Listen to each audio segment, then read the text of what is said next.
Alhamdulillah. Alhamdulillah Rabbil Alameen. Wa salatu wa salam ala ashraf al-mursaleen wa ala alihi wa ashabihi ajma'een. Amma ba'd. We get this question a lot nowadays, which is, what is the Islamic ruling on celebrating birthdays? And what is the Islamic ruling in participating in birthdays? Because you get invitations from people for birthdays. So before we answer a question, we need to understand that where does a practice come from is very important.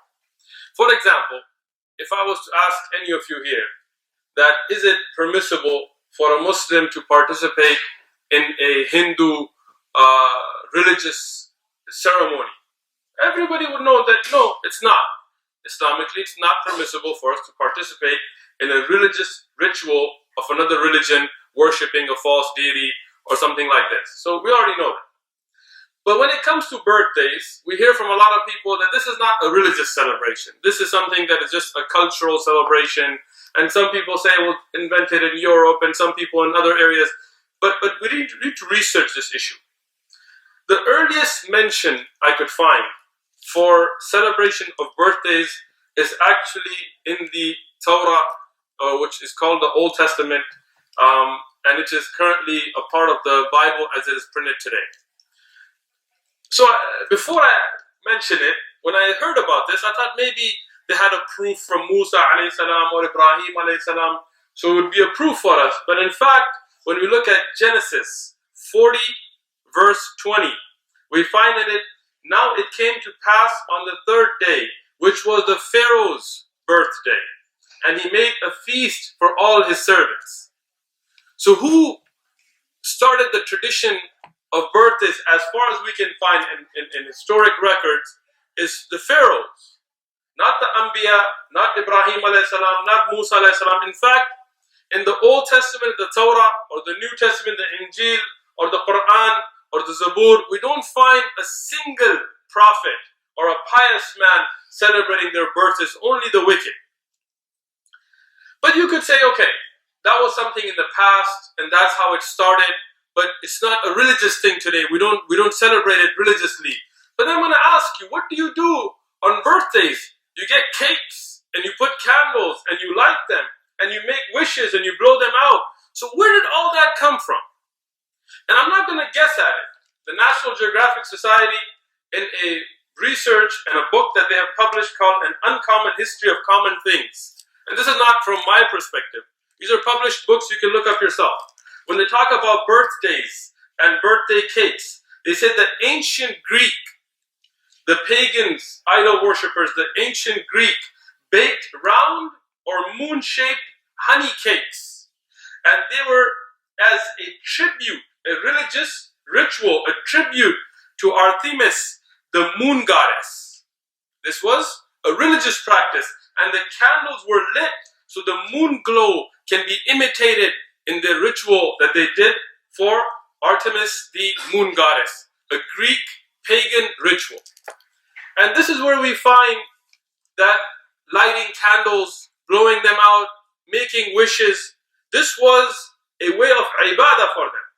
And that's why they would say, don't tell anybody about your wish, because this was a prayer they were making to a moon goddess. So when we look in history, what do we find? In reality, this was a pagan religious ritual, a worship that they did on their birthdays. They made cakes, they lit candles, and this is historically documented. And that's why, as an advice even to those Christians and Jews that may be watching these videos, we find in the earliest works of the Jewish tradition and the Christian tradition condemnation of birthday celebrations as a pagan festival.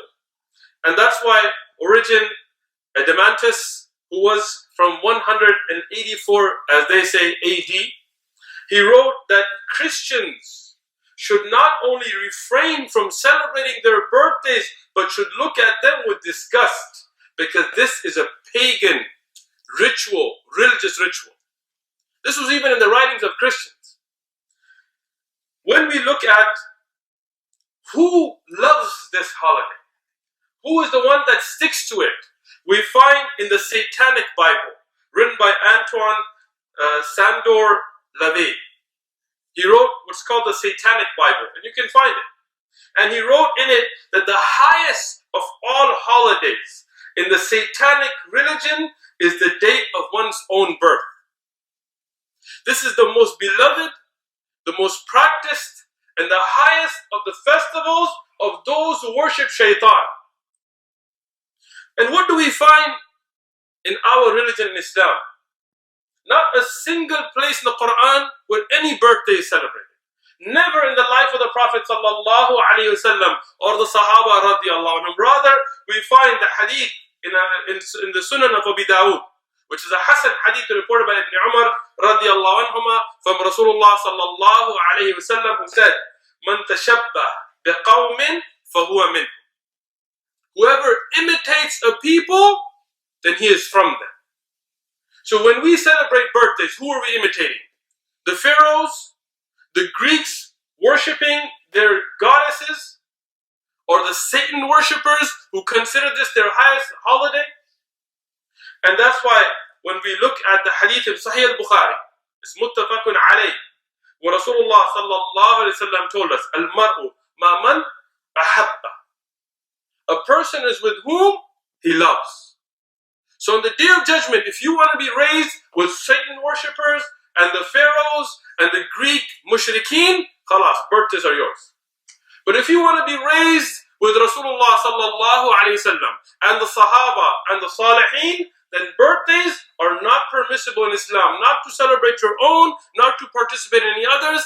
This is a religious, pagan festival, a celebration that had religious connotation, and even today, the practices that are in it are still from those religious rituals. It is not permissible for Muslims to celebrate them or partake in them, and Allah subhanahu wa ta'ala knows best.